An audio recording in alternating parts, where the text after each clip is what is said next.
আসসালামু আলাইকুম সবাইকে। আশা করি সবাই ভালো আছেন।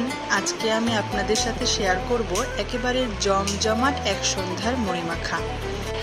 আজকে সন্ধ্যাবেলায় একটু ভিন্ন রকম মুড়ি মাখাইছিলাম। ধনেপাতা, পেঁয়াজ, কাঁচামরিচ, রসুন কুচি, শসা কুচি, লেবু, চানাচুর, টেস্টিং সল্ট আর সাথে মুরগির গিলা কলিজা আর পা, সব মিশিয়ে দারুণ এক মজার মুড়ি মাখা।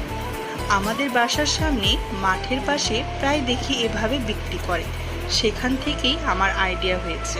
সত্যি বলি, এভাবে মুড়ি মাখিয়ে খাওয়ার মজাই আলাদা। আপনারাও একদিন ট্রাই করে দেখতে পারেন, মুড়ি মাখার মজা কখনো ভুলতে পারবেন না।